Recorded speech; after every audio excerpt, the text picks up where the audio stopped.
All right, guys, it's just going to be Julia and I right now because I think the Google Hangouts kind of threw us for a loop, but I wanted to go ahead and take a second. I know that everybody was super excited about this call and you plan to be rewatching later, so thanks for that. I can't wait to hear what you guys think, and she's going to be sharing with us kind of her progression from a hobby coach to an elite coach, which is an awesome thing for us right now because it's really where we're at as a team shooting for elite. It's something that's on all of our minds. We've been talking about, but I think this idea of, being a hobby coach for a while and then at some point going all in is something that we can all relate to. So whether you've been a coach for a month and you're not sure where you're going to go with your business, or if you've just been kind of riding along for the last 6 months trying to figure out your path, it's never too late. You can always write your course and decide to go all in as soon as you feel like you are ready to do that. And sometimes it's not something that you're going to be 1,000% sure on. You've just got to have something switch and be ready to test it out. So it'll be great to hear from Julia. Let me give you a really quick kind of rundown on her and how she and I got to know each other. My husband cousin is Julia's cousin, but from different sides of the family. So she found me on Facebook. Patsy had mentioned that, her cousin's wife was a coach. She tracked me down. We got to know each other. We got to meet at Summit.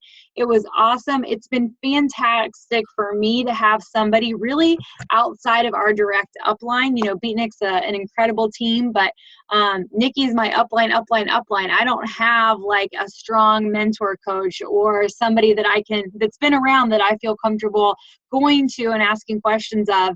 And Julia has kind of filled that role for me. So I feel super blessed that we've had the opportunity to connect. And just to give you a little bit of a background on her,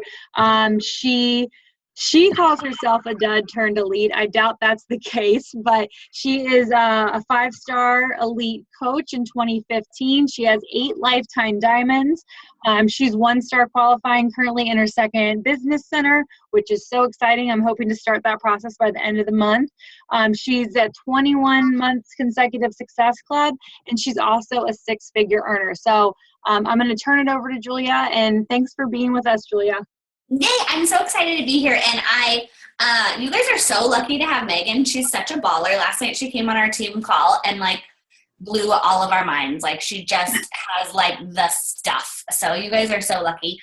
You're right. I probably wasn't a total dud. I didn't sit on the sidelines, but I was very, very close. So I kind of want to talk you guys through some big aha moments I had in 2014 that kind of propelled my year for 2015 and what I did to become elite then.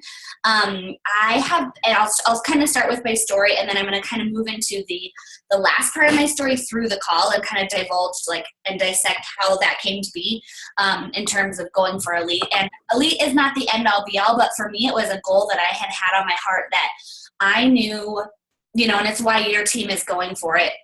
It's not only for the leader, and I learned that. I went into it thinking it was about me. It's totally not. It's about the team. And it's such a well-rounded look at your business because it means you're helping other people to succeed. And so I think that should be a goal, even if you're new this year, to start looking at it and put the pieces in place for next year. We're going for Premier because it's just every aspect of your business gets covered within those elite points. It's really structured well. So I signed up as a coach in 2009. So I've been a coach for 7 years. I was 23 when I joined. I was super poor. I had a zillion jobs. I went to school for musical theater, AKA I was a waitress. And so I was doing a kid's show during the day, acting, and I was waiting tables in a show at night, and I was all over the place. I had an apartment in Denver, but I was I have a supportive family. I wasn't going to go hungry, but I was not, I was maybe making $300 a week and just kind of scrounging things up to make an income. And so when Beachbody came into my life, it was basically, it came from both a fitness and a business perspective. I came in thinking, I want to do this as a business, but the intro came from fitness, which always, every great coach success story comes from some need to have some kind of desire for fitness. So I had really struggled after college maintaining my weight because I had always been in dance classes and it was really easy to stay in shape being so active. And so I started to put on some weight and I was just really flopping at the gym. Like I was like, I don't know what to do. Like here I am on the elliptical. Like I was just wasting a lot of time. And so I had heard about P90X and heard like, I was just craving some structure. Like I was like, I'm a list person. Like I like, if they give me a calendar and tell me what to eat, like I'll follow that. And so I knew someone who was a coach who lived in Las Vegas. And so I called her. I was like, I'm going to buy that P90X from you. And she's like, oh, okay, great. Like, and this was so funny because at the time we didn't have Challenge Packs. We didn't have Shakeology even. It wasn't even out. But she was like, if you want to sign up to be a coach, you know, it's $40, but from then on you get a little discount on your product and I can teach you how to make money. And I was like, okay, like it just made sense to me. My parents were both entrepreneurs. My mom was a piano teacher and my dad was in real estate appraisal. And so I was like, I like that idea of like being my own boss. I was an only child, so I like just didn't like people telling me what to do. I didn't like the hours, and I didn't like that I had a shift at one of my restaurants where I made like $18. I'm like, well, that's not going to do it. So I was like, I like this idea of being in charge, and I knew I was pretty like self-driven and self-motivated. And that's really like where the rubber hit the road was like I had the gumption and I had the stuff at the beginning, but I think part of it was so that at that point in the network, like we just did not have what we have now. Like if I would have come into this, and I'm thankful for it because I've created these systems for my team. I've done it all. Like I figured it all out, but it was a handicap because it was like, okay, like we don't even have Shakeology. We don't have continuity programs. Like all it was signing up coaches. And I had all my friends who were 23 and poor just like me. So it was hard to find people that were willing to invest. But I still like, I persevered. And like Megan said, I wasn't a total dud because for 5 years, like I did build my business. Like I was just in chunks. And I would go really, really hard and then burn out and then take 3 or 4 months off. And then, so as I grew, like after 5 years, my income was okay. It was like $400, $500, $600 a week. Pretty good. Like that would be a great goal for a coach. That took me 5 years where I could have been, in a whole different place by then. So just really slow going. And I think like Megan pointed out, like a big piece of what I want to share with you guys is that you don't have to have this perfect start as a coach. And I think like I did that for a really long time as I looked at these people that had these amazing stories of like, oh, I started and I just hit Success Club and I did this. And I'm like, that's not me. And so for the longest time, I let that really hold me back. So I'm going to kind of go back into the middle part of my story, but to sort of, my story is definitely not finished, but in terms of like a big goal was to not have a job because I didn't want anyone to tell me what to do. I wanted to have kids and be home with them. And I can happily say that that's the case for both me and my husband. We both do shows in theater. We met at a dinner theater. So he's in a show right now, but it's by choice. And Beachbody covers our mortgage and more and all of our bills. And so that's kind of the ending for now. I have lots of other big goals and big goals for my team to pass that along, but I want to kind of bring you to the middle of my story, which was where it kind of got muddy and kind of messy, where I was just really lost. So it was funny because as I put this call together, like I really came back to the fundamentals of the fitness. Like when we talk about a program, Decide, Commit, Succeed, it's kind of the same principles for the business in terms of like a pathway. And so I want to start with the decision. And it doesn't always have to be simple or easy or be your starting decision. Like my why has changed drastically over the course of 7 years. And I think that sometimes like people think if they don't have that why right away or they haven't decided that they never can. And that's total BS. Like that's a story you're telling yourself in your head. And so just like, let's break down like the idea of like the Webster's dictionary definition of decide is to come to a resolution in the mind as a result of consideration. And so like for me, that was a lot of back and forth of, do I do this? Like I had my hands in a lot of things. I ended up getting my real estate license, which was a cool idea at the time. We were going to sell our house. We were going to buy a new one. I had kind of been keeping my foot in Beachbody, but not doing it all the way. And I think I was kind of like, it was kind of an out for me to do something different. And so I was doing these two things simultaneously, and it was very confusing to my audience. It was confusing to me. I'm like, who am I? Am I real estate? Am I Beachbody? And so I had a really big aha moment. I had 2 aha moments. That the first one I didn't act on for a full year. Like, I knew it, but I didn't like take action. So the first time that I just kind of went, oh, I'm doing too much, something's got to go, was in 2013 at Summit. John Maxwell was there, and he's so incredible. I've had some of my biggest like epiphanies listening to him. I think he just speaks to my heart. I just love him. But he talked about this theory. He said, if you like lived in a forest and you like had this one tree outside of your cabin, and every day it was your job to go take like a good swing at that tree, and like that's like your one tree, and then you go to bed, and then the next day you take a good hard swing at that tree, like that tree is gonna fall, right? Because like that's your focus, that's your like what you're thinking about as you wake up and you like are trying to chop down this tree, versus you have this cabin and it's got 8 trees in front of you, and Monday 7 trees. Monday morning you wake up and you take a smack at this number one tree, and then you go to bed.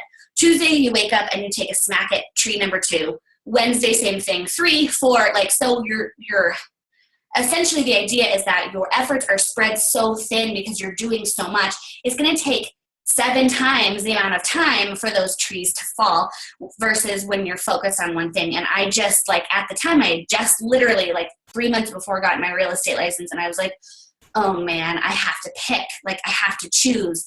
But I just was in a place of fearfulness, and like I had just started it, so I didn't want to be a quitter. And it took me a full year until I got to Summit the next year, which is so sad, but it's like, it's just part of my story that like sometimes these aha moments are not like this perfect epiphany and then you take action and your whole life changes. Like, it took a long time. And the next aha moment I had was at the Summit the next year. And it was this woman on stage, and I think she was like maybe a 4-star coach, like nothing crazy, but she had gone from being a 1-star coach to a 4-star coach in like 3 months. And rank is not everything, but it's a good pillar of like, if you're going to like measure like, okay, from here to this point, like this is what happened when I, whatever. And she was basically telling her story that she had let her current rank, which was 1-star, which was what I was at the time, hold her back from moving forward, because she was looking at all these other people who had done it faster, and it had let her stay stuck in that place. And that was like my final straw. Like, I was like, okay, like, and I came home and I quit my real estate job. I was like, I got to just get to work, do this thing. And for me, it was clearly Beachbody because I think it lets me be more creative, and it didn't dictate my time, because with real estate, I had to be somewhere. I had to be on someone else's time, and it was fun, and I had great clients, and it was awesome, but it wasn't residual. So in terms of a business standpoint, it wasn't as smart, because I had more potential to earn more income by, I never want to do nothing, but kind of like as you grow, you can do a little bit less. And so I just was like, I came home and I got to work. So I think like for me, that's a sort of a long story for the aha moment. But I also believe that you can kind of create your own aha moment if you're like searching for that decision, or you're on the fence, or like you're in that wishy-washy place, because it's a really tough place to be, and it leaves you with a lot of guilt, because you're probably supposed to be doing this in a bigger, better way than what you're doing it. And if you have that like on your heart, you've got to sort of create this decision for yourself. So here's a couple things that like I encourage my coaches, like when they're just on the fence, is to really like take like an afternoon, like you need quiet time, get a cup of tea, go sit in the mountains, do whatever you need to do, and really kind of journal and think through this, or pray, or whatever you do, to kind of like get like just like strip away all the stuff and kind of figure out what lights you up about the business. So for me, it was the freedom. Like I was like, in real estate, I'm still my own boss, but I don't really have freedom. I have to be somewhere or whatever. And I found the other thing that really lit me up about the business was when I found people who were motivated like me, who wanted to be in charge of their life, and I could help them make the steps to do that. Like that is like my passion in this business. And I love fitness, and I love feeling good. And I think everybody needs health and nutrition in their life, but the thing that like drives me is those business builders, of someone who has something in their heart that says, I'm going to do something bigger. So it's like just figuring out what are like the maybe 2 or 3 top things that you're like, why did you click enroll when you signed up to be a coach? Like, what were your hopes and dreams? And what makes you feel good? Like, I really love mentoring people. I love when someone comes to me and says, I lost 3 pounds this week or whatever. Like, what makes you, like, what totally lights you up and makes you feel good? And then what do you really want? Like, I wanted free, like free. I didn't want any schedule. I didn't want anyone to tell me where to be, what to do. And so that really was a driving factor that helped me kind of choose. And you can look at your, you know, whether it's to be able to pick your kids up from school or travel or buy a fancy house, like whatever those things are to you, what do you actually want from the business? Like what's your really deep driving why? And it's like really kind of figuring out a why that makes you cry. Like, and you have to keep digging and asking yourself more and more questions, because to say, oh, I want to retire my husband from his job, for some people, that might be their why that makes them cry, because maybe he's in a dangerous job, or maybe you never see him, or whatever that is. Like, that could be, but I think sometimes it's a cop out. Like, everyone's like, well, I just want to like work at home and retire my husband. That might not be your thing that like really digs deep. And sometimes a why can come from a pain point too. So like sometimes, like, I'll go back to the restaurant I used to work at. I had 2 restaurant jobs. One, I actually really liked them both, but there's one when I go back, like, I still have server nightmares about it, like going back there, because like, it's just like, I don't want to serve pizza. And like, I don't think it's a bad job. Like, there's people that make great livings serving, but like for me, it was like, I don't want to go there. And I still have nightmares about it, that like I have to go back there. And that's still a driving factor for me. Like, to keep working, I just, you know, not only make this money, but then be smart with it, maybe pay off my house or do some things so that I never have to go back there. And so it really can come from a pain point, which is kind of like, it sounds like a negative, but I think it can be a really big driving factor. So the whole point of this decision part is that you can decide to have your own aha moment, and you can create that aha moment. You can't rush it. Like, you can't have it like in a heartbeat, but if you do some of this work and do some of the soul searching, you can find it. And I also think the clarity of the business, like the clarity of what you want, comes from engagement. So if you're disengaged from your business, you're not going to be able to look at it from an outside point and say, oh, I want this. It's like, it's when you're doing it that you figure out what really you like about it. So to me, I find that when the why is clear, the how becomes, it's not easy, but it becomes easier because you have something that's going to keep motivating you. So that's really like the foundation, is coming to a place where you say, I'm in, like, I'm going to do this. And it doesn't necessarily mean you quit your job and you have 8 hours to work on Beachbody every day. Cause like I do this full time and I don't want to work on Beachbody 8 hours a day. It's too much. You don't need that much time.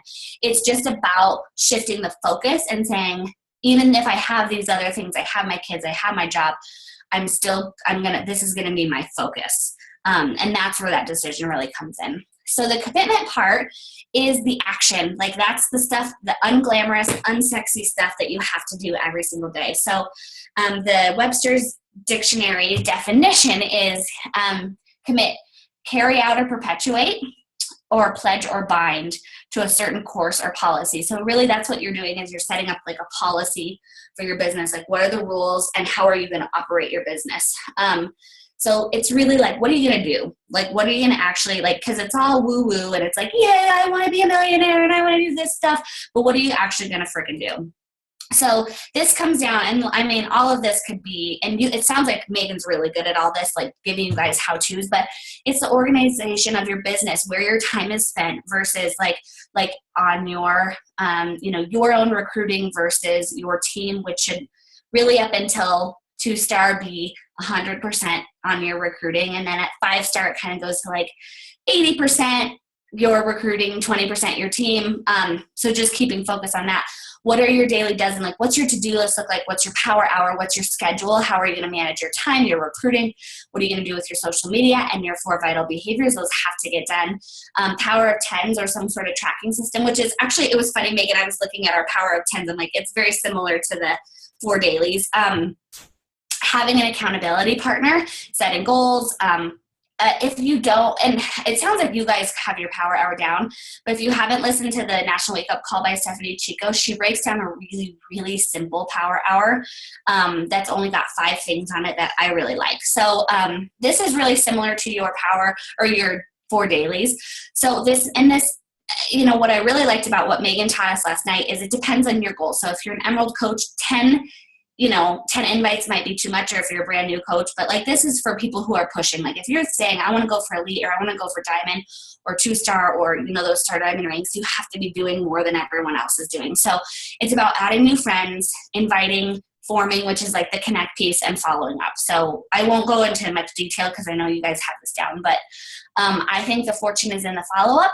People, it takes 7 to 10, or is it, what is the statistic? It's like 7 to 15 times to follow up with someone before they purchase. So I can't tell you how many people have come to me years later, or I want to cross them off my list because they piss me off because I'm like, oh, they never respond. But you've got to keep following up. And it doesn't even have to be about, sometimes it's not appropriate to follow up about the business, but you've got to be a long-term friend and keep in their minds. And because it's the right thing to do, not just to like put your business in front of them, but just staying in touch with people has been probably the most powerful thing I've done in my business. I'm just good at connecting, like, hey, how you doing? What's going on? Because then I'm in the forefront of their mind. Social media, again, a whole nother, like it could be its own thing. But for me, like some of the top tips we do for social media, and I have a really great 2-day social media boot camp that I'll share with you, Megan. It's my friend Alexis wrote it, but it's like really like, we know what we're supposed to do on social media, but it's a great course because it gives like specific examples. Like here's what people want to see. Here's how you can get engagement, all this stuff. But I always tell my coaches to pick, 5 topics that they really like. So for me, it's food. Not only like healthy food, but like I like donuts, and like I like to, like talk about the fancy places we go to eat, stuff like that. Fun, friends, fashion, whatever those things are for you. Maybe it's DIY cleaning detergents, or maybe it's like you make your own kid's headband, whatever. Like kind of finding those things that are uniquely you. So someone is going to want to come back to your page. Like that is the whole goal, is that someone says, oh, her page is so fun and so inspiring, and I always get value from it. Like that they choose to go to, like they search your name so they can go to your page to get inspiration. Like that is the whole goal. Pre-schedule that stuff, because man, like it's, or have some sort of schedule for yourself, like a topic for each week, so that you can kind of pre-schedule something, and then you can throw in your life. Like you want authentic posts of like, here I am, doing this thing, or here's what happened with the kids. But I find it really helps to have some sort of theme for the week and then pre-schedule them. And I mean, this goes without saying, but it has to be personal to you. Like if you're taking coaches' posts and copying them, it's not going to read. It's not going to work. Even if you take their topic and kind of rewrite it for yourself, 9 times out of 10, it just doesn't read. So making sure that like, it's so easy to, if you're doing the business and you're doing your social media, you're doing your workouts, you should have some great topics to pull from, because if you're doing your personal development, you should be posting about that every single day. What are you learning? What was your top takeaway? And depends on your rule of thumb, 3 to 5 times a day. I'm more like a two-day post. I just like don't want to live my whole life on social media, but I've also earned that privilege because for a long time I posted for a lot more. So, but a good post is better. Like a quality post, I think is there's 2 rules. Is like just get something out there, but I really believe in quality. So if you need to do 2 a day and they're quality and actually add value, do that instead of just putting some, quotes from Pinterest up. Okay, personal development, the absolute 100% key. So the bottom line of personal development is your business will only rise to the level of success that you've invested in personal development. Like you cannot do this business, you cannot be successful without personal development, because people do not join a business, they join a person. And doesn't mean you have to be perfect or have your shiz together. It just means you have to be growing, because people are attracted to growth and people are attracted to vulnerability. So if this is something that you're skipping or thinking like I'm above this or I don't have time for this, you gotta kind of re-screw your head on and say, I'm not gonna grow. Like this business is not gonna grow unless I grow. Scripts I found really helpful for my team. Here's the disclaimer about scripts. You cannot copy them word for word because they don't read if they're not you.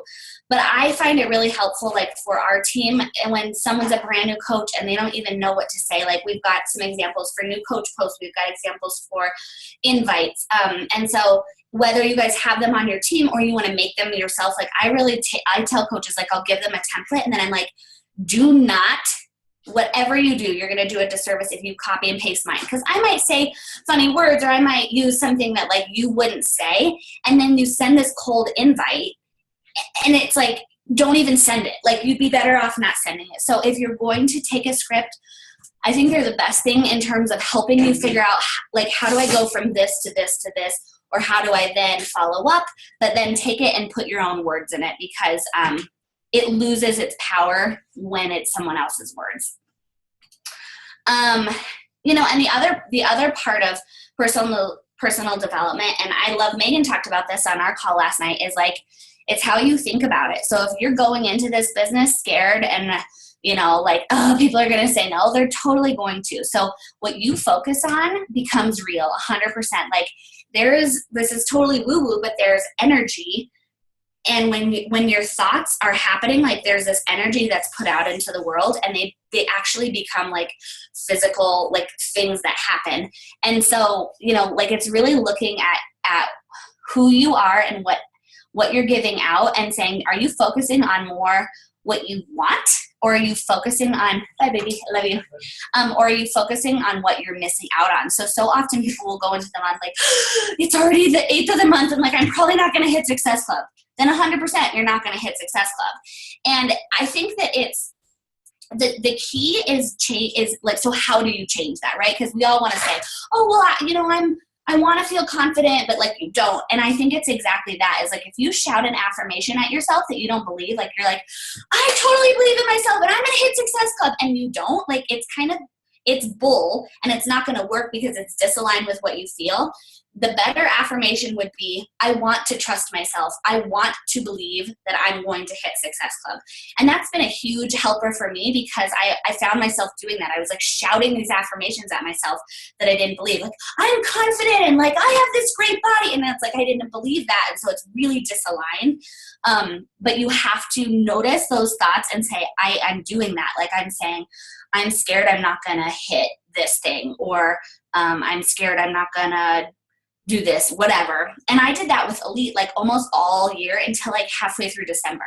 It was awful. Like I was thinking about that the whole time. I'm like, if I could have shifted that energy earlier on, because I did hit it and like I didn't have to torture myself. So just make sure you're really like aware of your thoughts, because they take so much power over your life and over just everything. So, and then the other piece of that, especially if you're starting to run a team or have some coaches, are you focusing on what you are in control of or what you can't control? And that's like the fastest way to zap your happiness, is to be concerned with what everyone else is doing that you have absolutely no control over. Like it's an awful feeling. And it takes away from the things you can control that you can make better. That would probably make the other things just fine too. So I think that's a really key piece to think about, is most are focused on what they don't. They come from a fear-based place of what I don't want to have happen. And those things always come true, like, because you're thinking about them. Okay, so the last part of this is success. And this is where I had lots of aha moments, and I continue to, because this is a concept Tony Robbins talks about. And if you ever get a chance to see Tony Robbins live, even if you have to pay thousands of dollars, go do it. He's amazing.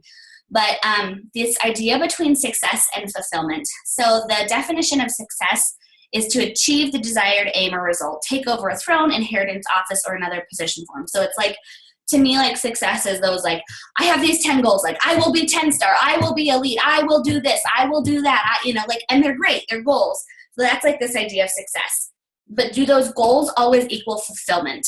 And the idea of fulfillment is satisfaction or happiness, not goal crushing, happiness as a result of fully developing one's ability or character. And I think so often in this business, Beachbody sets us up and has goals aligned for us, like hit Success Club and reach these ranks, and they're great. But if you're looking for that thing to fill a gap or to make you feel better, or to make you worthy or to make you look good, you're going to feel like crap. Like, and I had this really interesting moment. I went 5-star last year, like during June. And so I hit it so that I could walk across the stage at Summit as a 5-star. And I did it, and they announced my name, and I was like, wow, that didn't do it.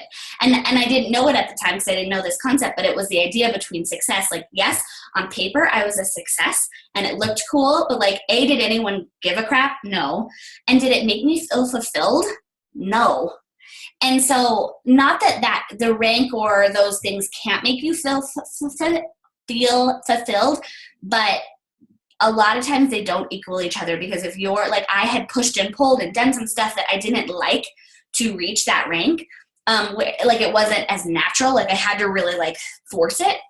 And so that's a really like, I'm trying to let that guide all of my decisions and my goal setting from now on, is like, if you're not feeling fulfilled, like that's where, like Tony Robbins, he uses kind of a harsh analogy, but he talks about Robin Williams and who this man who brought joy to so many people was the perfect idea of success. Like he said, I'm going to make I'm going to make these movies and I'm going to be a movie star. Success. He did it. I'm going to star in a movie that I'm not a comedian in, and it's going to be successful, and I'm going to win an Oscar. Check. I mean, he had all the boxes of success checked off, and then he committed suicide.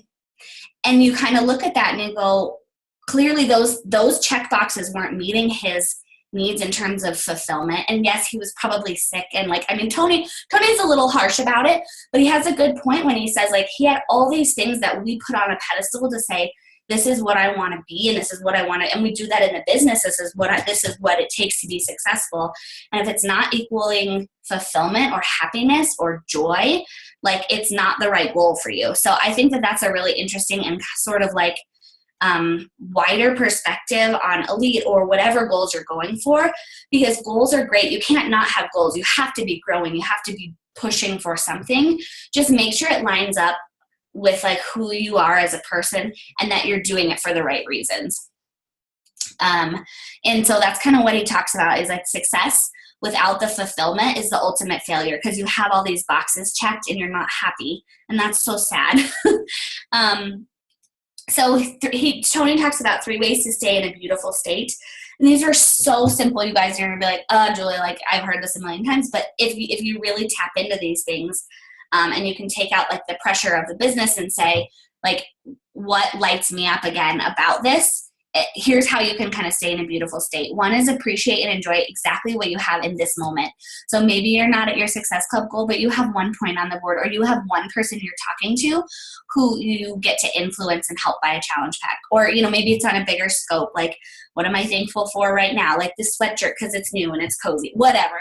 The second one is to constantly be learning and growing, because when you're stuck in a state where you're like in your own head, you can't really get out of that without some sort of personal growth. And so you're always expanding. And the cool thing about like when you learn, obviously you grow, and like the expansion happens, and it creates a ripple effect in your business. So not only do you get yourself out of your own funk, but then there's always something that can be applied to your business that will start to like take flight.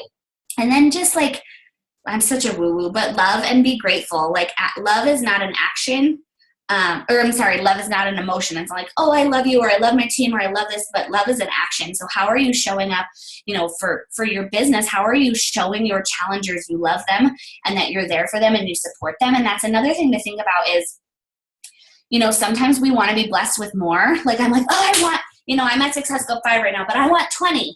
And it's like, if you're not taking care of the people you already have, why should you be given more? Like, I ask myself that all the time when I'm like, I got to get out more invites. And I'm like, no, I need to go back and make sure that the people that I promised I would bring onto this team or bring into this challenge group are taken care of and their needs are getting met. So that's something you can always kind of go back to, is just nurture the people you have, or send note cards or whatever it is. So to wrap up, trade expectation.